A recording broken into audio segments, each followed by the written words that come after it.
We are very excited about today's show, but before we begin, we have Jessie Ledoux with our product feature of the week. Jessie, tell us what you got for us. Well, Stephen, warmer weather is here, which means we are all bearing skin either out of excitement or necessity, depending upon where you live and how warm it is. But regardless of what time of year it is, the perfect tan goes with everything and is a necessity. Oh, yeah, 100%. So I'm assuming you have a product in mind that will help you get this perfect tan. Yes. So my favorite product is Bold Sunless Self Tanner, and it's actually the official self tanner of the Miss Universe organization. So you know it is like totally reliable. So self tanners can be a bit Scary, I guess. Yeah, scary because you hear about it looks like you stomped in mud, because it's just streaking all over the place. Tell me about your experience with Bold Sunless and why you feel like it's different. Yeah, so self-tanning has come a long way, and especially with Bold Sunless, they've formulated this product that it doesn't go on streaky, and it's just like a nice golden, like Mediterranean type color. So it's got like a purple base. So instead of it being orangey or yellow based, you're going to get like that deep bronze look versus an orangey. That's cool. I mean, I never thought that like a deep purple would help give you a better tan than like a bronzy or a brown. Right. Well, it's not necessarily the purple gives you a better tan. It's just a different tan. Like if you think about people's complexions, right? You have warm tone complexions and cool tone complexions. Cool tones are more blue based, warm tones more yellow based. So this solution, if you go too far on the yellow side, can be troublesome for some skin tones. So this way, it's more neutral and works for more complexions. Okay, now I've seen these come in spray. I've seen them come in like this glove that you kind of wipe on. What is this? Is this a spray or is this a wipe on? And give us kind of the best strategies of applying to. So this is a spray. The instructions on the bottle say that you need to hold it about like 6 to 8 inches away from your body and spray and then rub it in. I'm going to give you a little hack. I prefer to spray it on my palms and then rub it where it needs to be. And the reason for that is I control the application more. I keep my fingertips together. That way nothing's getting between my fingertips. I'm not streaking with like my open hand. It's all fingers together in my palms, rubbed together, and then I distribute more evenly. And I can see it go on, so I'm able to keep it more clean, keep it more seamless. Well, since you're on the form of hacks, then we'll go on like how to get this and all that.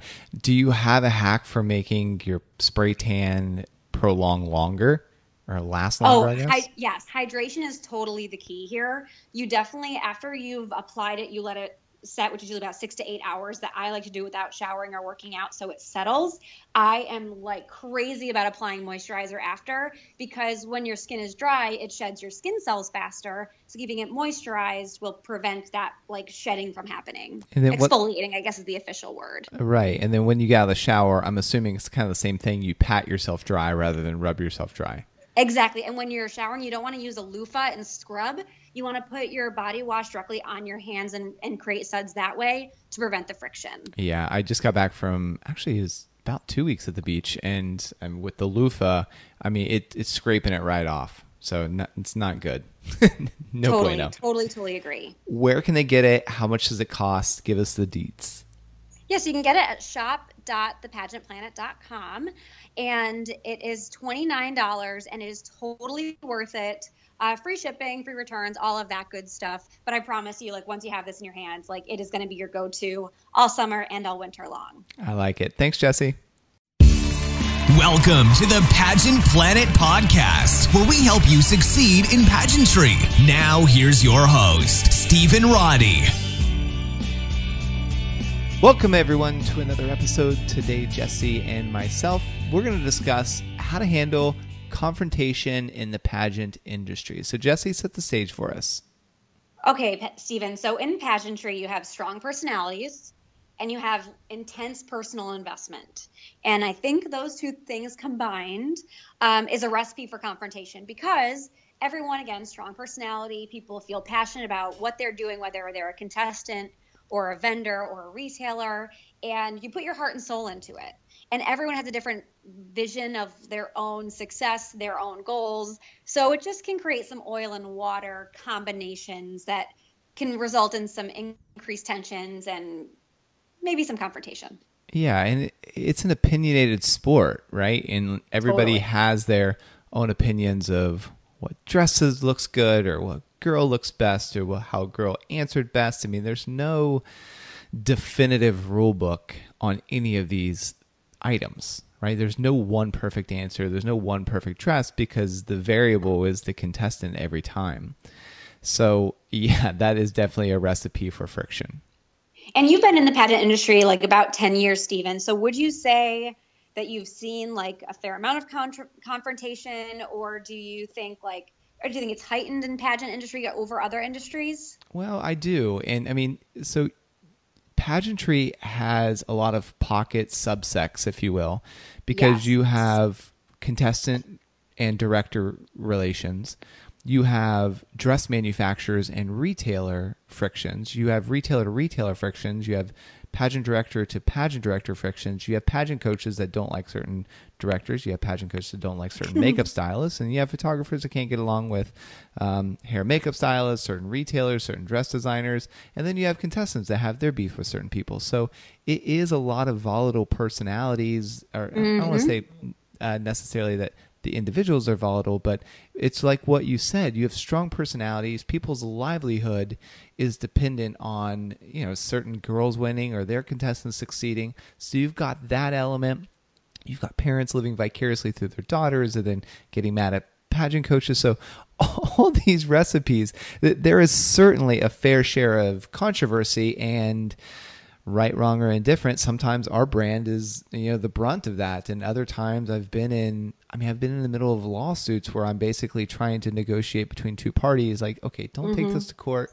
So I've been in that area. I've been in controversies where directors are fired from national directors or contestants are let go because of getting out of contracts. So there's all sorts of opportunities for this confrontation / friction. Yes, totally agree. Yeah. So you have some strategies, 8 specific steps to pretty much how to deal with this. Because if you compete for any length of time, you're going to experience it, especially the more that you have success, right? I mean, you're going to be in it. I mean, the more successful you are in this industry, the more you're either going to be surrounded by it. People are going to attack you, do certain things. It's just the nature of the beast, almost in any industry. There's a saying of success: the more you climb the ladder of success, the more your butt is exposed, right? So, and this is no different. So give us the first step of somewhat handling confrontation that is going to inevitably happen within the industry. Yeah, and I'll start by saying I am such a lover and not a fighter. I let a lot of things go, but I do know some people that have shorter fuses. So I wrote these instructions with being diplomatic and being professional in mind. And with that, like the first thing we need to do is take a breath. And I mean, this is a trick that we've all learned from as early as kindergarten. And when you're heated in the moment, when that retailer tells you that your dress is not going to be here on time and your gut is to flip out, count to 10 and let your emotions settle before you act on any of them. And this is especially important during digital age where you can, like in an instant, send a text, make a post, etc.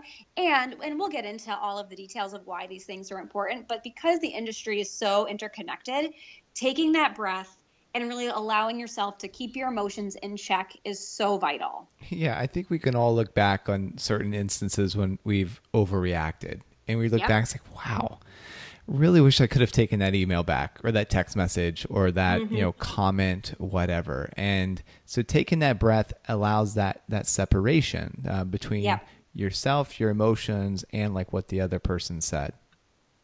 And like I said, in digital age, people can take a screenshot in a minute. Even if you spout off and immediately realize it was the wrong thing and delete it, odds are someone got a screenshot of it. And all the more reason for you to really collect your thoughts, weigh all the options, and we'll go through the different steps, but just give yourself some time. Yeah, absolutely. Okay, so take a breath. And I mean, I have a story with this, and I mean, we're friends now, but Teresa Scanlon and I, we first got off our friendship to a rocky start. And that's because like we wrote an article, it was controversial. She didn't like it. And so she sent me a Facebook message. And I responded, like she sent me this long Facebook message, and we laugh about it now, of saying basically why I should take down the article. And I was just over it because this is probably like the 100th message email that I got. And then I was just like, thanks so much. I'll take it in consideration, which she basically took that as like, I hate you. Yeah. She was like, it would have been better if you just wouldn't have responded at all. And because it was just such a canned whatever. And then next thing I know, her and a few other Miss Americas was just like, let's boycott Pageant Planet. And it was just because of that one, how I handled there. And it wasn't anything to do with her. I mean, I totally felt it. I mean, the article was kind of opposed to her platform, not intentionally, but the title of it was. And she was upset, rightfully so. However, my response caused a lot more drama within the brand that needed to be if I just would have taken a breath and just been like, okay, yeah, I see your point of view. And then I could have had another response, right? So, and you opened a totally different avenue there, Stephen, too, is even if you didn't mean it, like whatever, when you sent it, people interpret things in totally different ways. So something else to consider when talking about confrontation. Yeah. And I'm sure we'll get more into that a little bit later about how people see life as they are, not as things are. But okay, so that's step number one, take a breath, which is seriously sometimes hard to do. The more like passionate you are, obviously I'm passionate about the brand and built it from scratch for roughly 9 years ago. And so if someone attacks it, there's a little bit more emotional attachment to if someone doesn't like the way I walk. You know, unless like, okay, there's zero attachment there. So it does, the more it's close to home, the more of this, like, I've got to take a breath, take a step away, and then respond. So step number one is take a breath. What's step number two? Well, that was a perfect segue. Step number two is evaluate the severity of the situation. So how much and how big of a deal is what's bothering you? Like, how much is it bothering you and how big of a deal is it? So like some examples, is someone like copying your platform efforts? So if you went to visit a children's hospital and sang Disney songs, did they the next week book an appointment to do the same? Or are they poaching your contacts where they're just kind of following all the vendors you follow? Or like did a vendor totally mislead you and make a huge investment? I mean, and you look at those things, and for today's sake, like, let's talk about things as though they're like red, yellow, green, like green being minor annoyances that you probably can live with, and red being like huge issues. So like if a retailer tells you up, down, side to side that they will deliver X product, and then your pageant comes and it's not here, it's not as promised, and you've probably invested a significant amount of money, that's a big problem. But if someone like another contestant's kind of trying to copy your style, I mean, realistically, it's not ideal, but it's probably something you can live with in the grand scheme. Yeah. And all these things have happened to me, and you know, the longer you live in life, that's why like when you talk to people that are elderly and that have had success, like nothing really gets under their skin, right? Because they're just like, been there, done that. So whenever I'm evaluating the severity of the situation, it's like, will my response change the outcome? And that helps me a lot. Like, okay, yes. I mean, I hired somebody the other day. It cost me $750 to hire them. They implemented something, and then I had to go and recorrect all of their work. Right. So it was like, why did I even hire them in the first place? I did learn something off of them, but it definitely wasn't worth the investment. But I'm like, if I created a stink about this guy and really like went after his quality level of work, what's the benefit going to be to Steven? Is he going to give me my money back? No. So it's not even worth it. It's just like, okay, lesson learned, never hire that company again. And moving forward, like, what did I learn? I'll give a more anecdotal version of that. I watch a show called Southern Charm, which is based in Charleston, South Carolina. I'm sure there are some listeners that are on the same page with me. But there's this girl and this guy, and they're kind of like on and off romantically involved. And this girl told this guy a story about his BFF trying to hit on her, or maybe he was talking smack about him. And she told him for the simple fact of she wanted to see him get riled up because she thinks he's too easygoing. And he was like, she's like, are you gonna call him out on it? And he's like, no, like, it's not the time. Like, I'll talk to him about it at some point. And I was like, yeah, you're totally right, guy. Like, do not in the middle of this dinner party bring this up. And I was super annoyed with her for wanting to rock the boat. But like, think about that in the long term. Does it serve you to make a scene? Does it serve you to let the little things get under your skin? And I'm just so not that person. So we all have different triggers and different annoyances, but the more you can go with the flow, especially in the pageant industry, the better. That's great. Okay, so that's step number 2. Step number 1 is take a breath. Step number 2 is evaluate the severity of the situation. What's step number 3? Step number 3 is think about all parties involved. And this is extremely important given that this industry is essentially a web.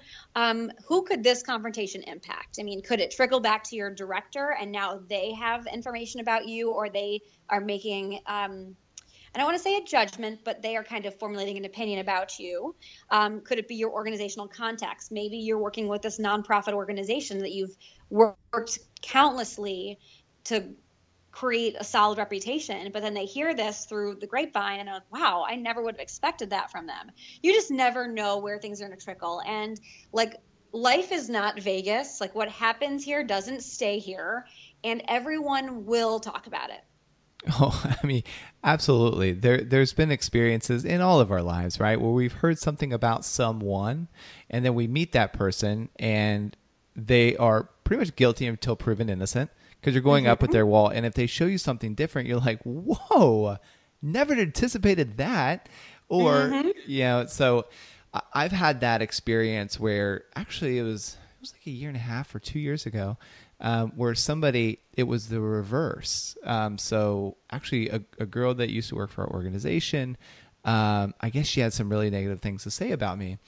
And so this person, when he met me after we were, hanging out for like a weekend because he was judging the same pageant I was at or whatever, he's like, gosh, I gotta like tell you, you're totally different than what I anticipated. I'm like, okay, I'm curious. Like, what did you anticipate? And so he told me that it wasn't basically so positive based on this other person's experience. And so I was like, that's interesting. So he had that experience, and then I talked with the person that he said gave him that experience, and that person was like, no, I never said anything, right? So whatever, he got the information from somewhere, but my reputation preceded me in a not so good way. And it's really rare when it's I guess it's more common where somebody's reputation precedes them in a negative way than it is a positive way. Yep. And it's harder to overcome that obstacle. But you know, you're not, at the end of the day, you're not able to control what others think about you. You are able to control your reaction in that moment. And Warren Buffett said it. He said, it takes a lifetime to build your integrity or your reputation, and you can lose it in moments. And it's just like anything. If you're walking up a mountain, it takes way longer to walk up the mountain than to come down. Same way with success. It takes a lot longer to build success than it does to, generate failure through poor decisions. So I would have the same parallel when it comes to being judged in a pageant. I always say to my contestants, when you walk in the room and you look your best, and we talk about tailoring and styling and all of that, and you look your best, then your reputation in their eyes, you're sitting down and you're starting up on a positive note. If you walk in and your appearance looks a little disheveled, maybe you haven't paid attention to detail, you need to work that much harder to build your score up. So it's like, why not start at that higher level with that great reputation by handling situations with grace than being so quick on the temper? Yeah, and even though they should not, directors do talk about it, especially if somebody surprises you in a good way or whatever. She'll be like, oh my gosh, and she tells the judges, he or she, right? Even though they should not necessarily. I've definitely heard it my fair share of times. Have you?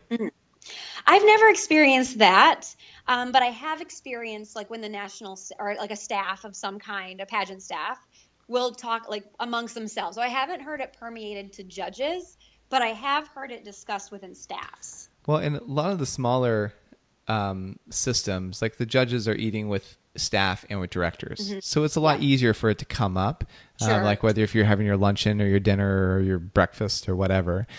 So it's easier for it to come up. But so at the end of the day, if your staff has a certain impression of you, good, bad, or indifferent, good, bad, or indifferent, there we go, it can have a ripple effect on how they treat you and your overall experience, and then therefore how well you do at the actual pageant. Agree. Cool. Okay, so that's thinking about all parties involved is step number 3. What's step number 4? So this is very much in line with things we've already talked about, and that's picking your battles. So I love to resolve situations like by principle. Like that is totally my mentality. Like, no, this is the rule. Like this should be the rule. This should be followed. Like I am so by principle.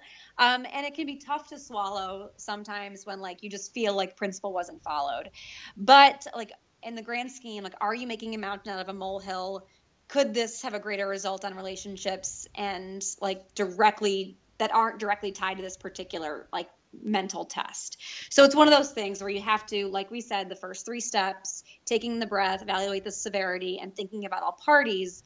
Is this a battle you're ready to put yourself on the line for? Or is this something you can sit back and say, maybe not this time. If something happens again, I can revisit this. Yeah, it's kind of like the old saying, a man convinced against his will is of the same opinion still. Mm-hmm. No one likes to be made wrong. So, let's say that a contestant says, oh, it should be this way. Okay. Like, well, what does that have any bearing of your life? If she thinks the pageant should be ran a certain way, there's no need for you to necessarily come to the defense of the director, nor is she asking for that. She just wants to be heard, right? And similar way of if a director is just venting, or a parent's venting, or a coach is venting, okay, there's no need to necessarily take sides. It's really picking your battles and realizing that when people complain, it tells you more about what's going on with them than it does the actual situation or the person whom they're complaining about, because you can only see it's the mirror principle. It's the mirror philosophy. Like you can only see in others what resides in you. So if you see someone that is like constantly giving compliments or like making people feel encouraged or uplifted, that's what's going on inside of them. They have that. They have that love for themselves, so it's natural for them to love and uplift other people. If you have someone that's like constantly looking for flaws or criticizing other people, that's their internal script of what they're doing in their own life. Like they're criticizing the crap out of themselves. So by them criticizing other people, or even you, like if they say, oh my gosh, you're always late. Well, more than likely, they are always missing deadlines or not holding their commitments of like when they would do certain things. So yeah, naturally they're going to see it in you. And maybe that's just like second time this year when you're late for something. Big deal, right? But like for you, rather than defending yourself and just jumping in like, I'm never late. How dare you say that? Just being like, okay, like I'll take a look at that. Thanks for sharing. Well, and 2, there are some people that are chronic complainers, right? So if you're constantly complaining about your experiences with people or places or whatever, you hold a lot less weight in your arguments if people are just expecting it. So for example, like if every week I disagree with Kevin's dinner choice, Kevin's my fiance for those listening. If every week I disagree with his dinner choice, like if I'm complaining and whining, when actually something really does bother me, he's going to be immune to it because I'm constantly complaining and bothered. So it's one of those things where I kind of put the lesser things behind us. And then when I do have an issue, he can take it more seriously. Love that. Okay. What's step number 5? Okay. This is the most important part and probably the most thought-provoking. It's choose your next steps. And by this, I mean, like, what are your possible reactions? Do you want to write a handwritten note? Are you going to leave a scathing review online somewhere? Do you want to go and talk it through in person? Or are you just going to, like, let it pass? And I will say, like, whatever you choose, your best bet is, like, don't talk about it with 1 million people. Like, don't talk to 20 different people in this is a very large circle, but let's say a circle. Because, like, as much as you want to trust everyone, some people have loose lips, and, like, it may get to people you don't want it to get to. I would say, so keep your circle tight. You don't want to expose this situation to several people unless you're ready for that to be part of this confrontation, because then it amplifies it times 1 million, because 1, more people have their eyes on it, and 2, then if that person that you're talking about finds out that you discussed it with 20 people, who the heck else are you talking about it with? And then it just gets even tenser. Yeah, my gosh. I mean, when you first start to implement this practice, it feels like someone is kicking you in the teeth. I mean, like if you're used to just talking and complaining about situations and pretty much just like opening it up to the people that's in your life, if you deliberately choose, okay, I am only going to talk about this situation to somebody who can help this situation, right? That's a more of effective use of your time and energy versus like if I have a problem with my mom, if I talk to it about it with my sister, well, my mom doesn't know that I have that problem with her. I just got to talk to my mom and just be like, hey, Yeah. when you did X, it made me feel Y. So, can we work on that? Can we talk about it? And then my mom was like, oh, okay. I didn't mean anything by it. Oh, cool. But imagine how much more complicated it gets when you talk to your sister and then your sister talks to your mom. And now it's even bigger, right? That's the way it always happens. Oh my gosh. And it starts to blow up. And of course, we're using arbitrary family members here. But sure, Stephen, you have a million sisters. I do. I mean, for those of you that don't know, I have 5 sisters, no brothers, and a mom that's very dominant personality too. So that's why, I mean, I was tailored for a female-dominated industry and a staff that's all female, right? But with this, when you start to make only involving the people who like either are directly tied to the situation that like maybe you can, because there's some things that happen with our staff that I have to talk to the other staff members about it to get kind of some context around like what's truly going on. So that is not energy wasted if you're trying to get more information, right? And then only going to the people that can change the outcome. That really will reduce the amount of stress in your life exponentially, and it builds up a strong trust factor. So like Jesse and I have the kind of relationship that if you do something that rubs me the wrong way, I come to you, and then vice versa. And like we both have that open-ended relationship where it's like, oh, okay, I know she's not necessarily, I mean, of course, Kevin, because I mean, he's your other half, right? So he's going to hear everything. But it's like outside of that, like I don't have any concern that you're going to other staff members or whatever if you and I have a tiff or like a misunderstanding, and vice versa, because there's that. So the people in your life, they start to know you as that person of integrity that says, wow, I know if Sarah says XYZ to me, she's not saying that to me plus all of my other friends and all our other mutual acquaintances. Totally agree with all of that. And with that too, like one of my favorite complaints from people that I hear all the time, and I'm sure everyone listening has heard this at least once, if you don't do this, I'm going to the Better Business Bureau. Yeah. And like, not that it's empty weight, because certainly like your reputation in business is everything, but it's just one of those things. Like you just have to keep in mind like where what you're saying can project to. Right. Or gosh, if I had $1 for every time somebody threatened me with an attorney, I'm like, really? It's like, it's not even that serious. And it's kind of the equivalent of like, it's the adult equivalent to the schoolyard kid. You can't come like, to my birthday party. Well, yeah. Or the adult, yeah. Or like, I'm telling my mom, right? It's like, I'm telling my attorney, okay, like have him call me. Here's my number, right? It's just zero effect because everyone says it. And really, you got to realize in all this, it's not even so much about how you look to other people, because at the end of the day, who cares about that? It's how you look to yourself.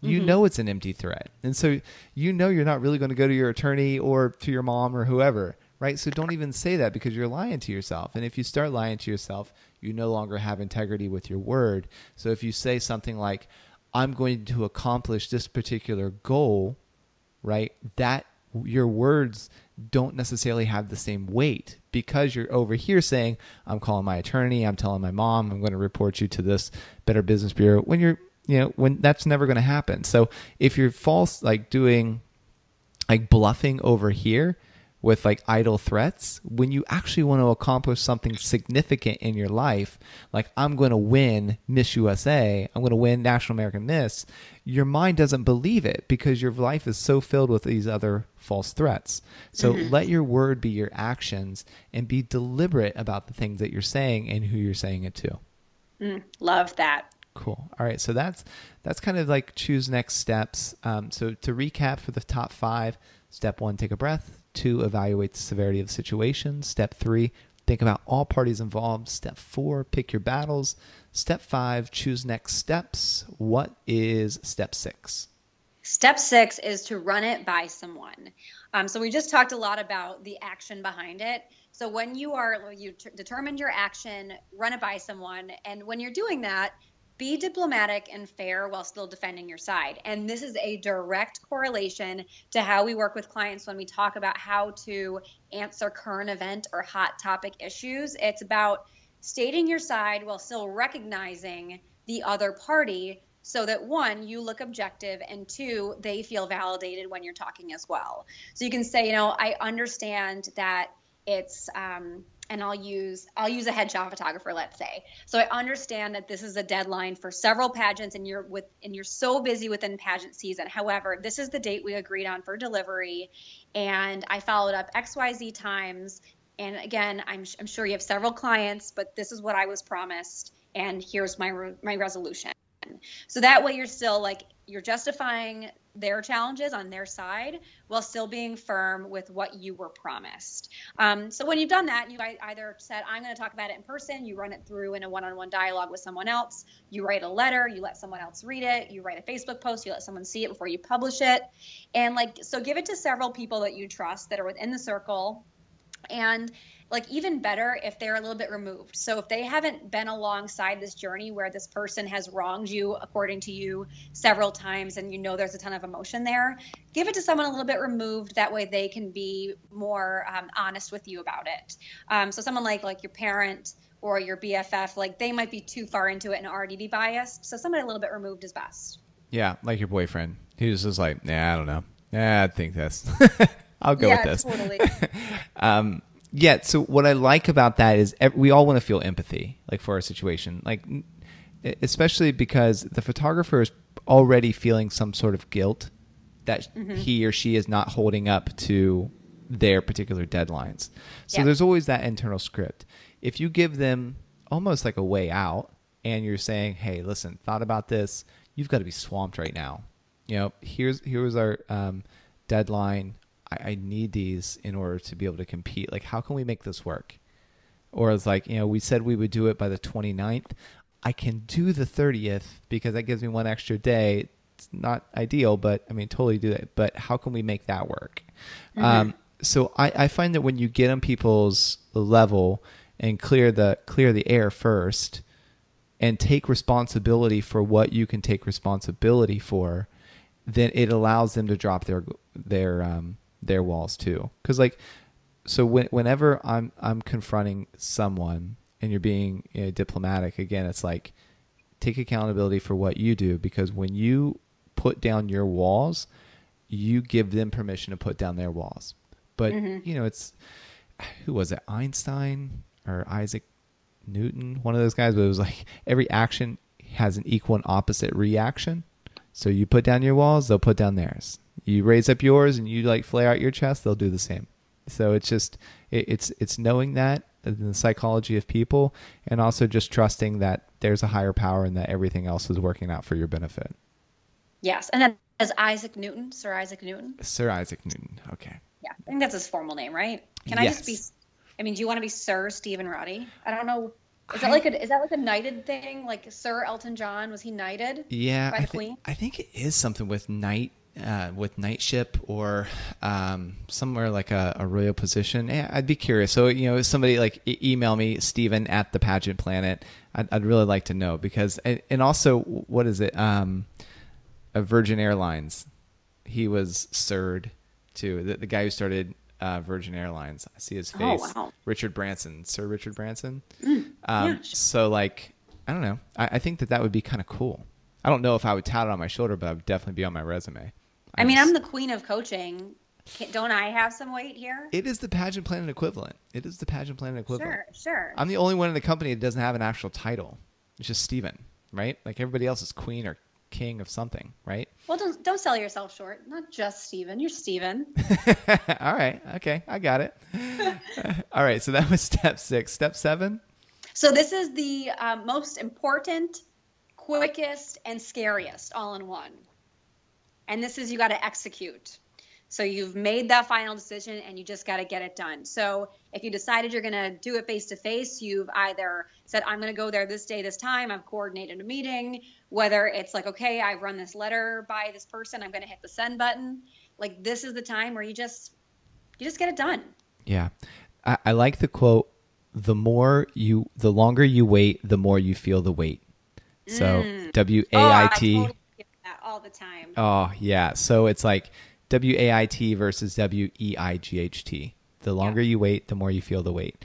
And it's just like get her done, whatever that thing is. But it's always uncomfortable and super scary. And like I had to have a conversation, I think it was like last month, with the tech team, and I had to call the owner of the tech team and be like, listen, this is not working. It was a very, like, I don't like confrontation either. It's just, I do it because it's a necessity for me to have peace in my own life. And if I'm walking around carrying all these like judgments and against other people, it's just not, it stifles my creativity. It stifles my joy. I don't like it. So I would rather endure a few moments of discomfort rather than a lifetime of pain. So I just choose to just get her done, right? Yes, for sure. And that's like the beauty of this industry. It's teaching you how to be leaders, and being a leader is being uncomfortable. It really is. Like, you've got to be comfortable with being uncomfortable, or just have enough confidence or courage to say, this is not going to kill me. I'm going to do this, and we're going to get through it. Cool. I love all of that. It's so very true, because you're balancing so many different relationships in the pageant industry, some of which are serving you, some of which you're serving them. So you have to find the balance to be able to see everyone with what they are, work through challenges, but still be seen as a positive person in your community or a positive fixture of your community, because that's your job. It's great. So great. Okay. Step number 8. What's the last step in this process? Yeah, the last step. So you have to accept the consequences and move on. And like, this might not be pretty. You might have had that sit down conversation and it might not have ended in any result. You might have both walked up and out, and you knew that was the end of that relationship.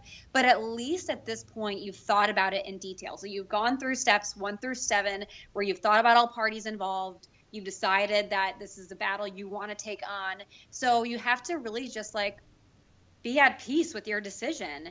And like, once it's over, it should be over. Allow yourself to like let it go. So even if it didn't end the way you wanted it to end, at some point you have to drop it, because like I don't know what the official phrase is, but it's something along the lines of like dwelling on holding a grudge. I'm not even close. Let me keep thinking about it when I talk. But like, so dwelling over a situation, a grudge or a negativity, like still gives that person, that situation, power over you. And like, to Steven's point, you will always feel that weight. So like, when you have a disagreement with an old friend and you're no longer friends, you have to just get over it. You can't, every time you see them post on Instagram, have like that, oh my gosh, feeling, because it doesn't serve anyone, and it really puts you back in life. Yeah. And everything that, everything in life that has life is flexible. So it goes with the flow. So if you look at nature, right, when a tree is alive, it can blow with the wind. When a tree is dead, if a wind comes, the branches fall off because they're inflexible. They break. Look at a rock. A rock is zero flexibility. It's no live. As soon as like an animal dies, right, rigor mortis sets in and the body can no longer move. So by accepting things that come your way, like you're able to flow with it. The Chinese revere the water as the most powerful element because it is completely fluid and it fits in every shape and container, yet the steady drip of a water can bust open a rock. So it's this thing of like, you have to hold on to grudges or hold on to unforgiveness, or like the other person is somehow like going to be let off the hook if you don't hold on to this. It really only affects yourself, and you can see it on people's faces. Like if they just hold years of bitterness, they start to look older, right? And then in the body, like stress is tied to stress/unforgiveness is tied to all sorts of kind of diseases and ailments. I mean, they've actually done studies. I don't know these studies verbatim, but you can Google them. So by just letting it go and just saying, okay, here's the outcome. I did the best that I could. Or, oh, you know what? I could could have went about this a little bit different. Just use it as a learning curve and continue on. Mm-hmm. Yep. And I did a quick search. I found like 2 quotes here that I want to say. So holding a grudge is like letting someone live rent free in your head, which I like as well. It's good. And then this is even better. Like this is like the best quote about this I can think of. Holding on to anger is like drinking poison and expecting the other person to die. So good. So good. And like in this industry, so say word got around about this happenstance, or you put this post out about a certain vendor, and someone says, hey, I heard you had a disagreement with that person. Instead of saying, oh my gosh, and yes, listen to what happened, say, yep, we did. I went ahead and left a review that gave my feelings. I wish them all the best, but it wasn't for me. How much better a person do you think you look if you don't unload all the details of this frustration and think about that good karma you'd have coming your way?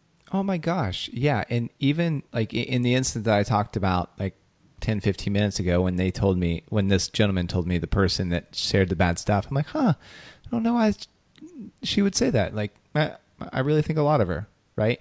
So that right there, and I do think a lot of the person that he quoted attributed to saying like bad things about me.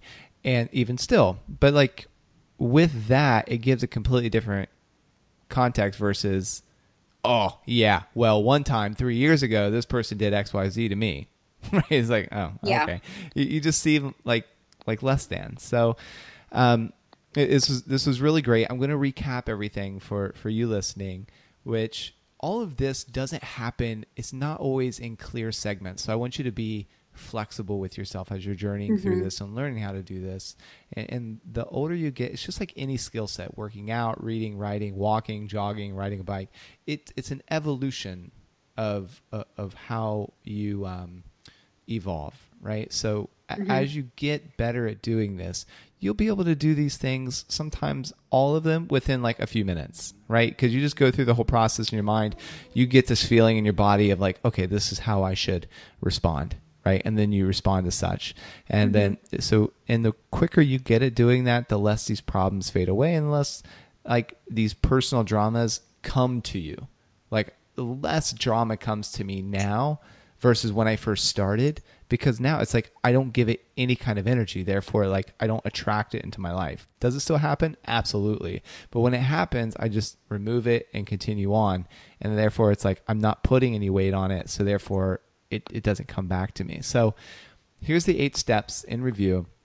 Step 1, take a breath. Step 2, evaluate the severity of the situation. Step 3, think about all parties involved. Step 4, pick your battles. Step 5, choose next steps. Step 6, run it by someone. Step 7, execute. Step 8, accept the consequences and move on. And with that,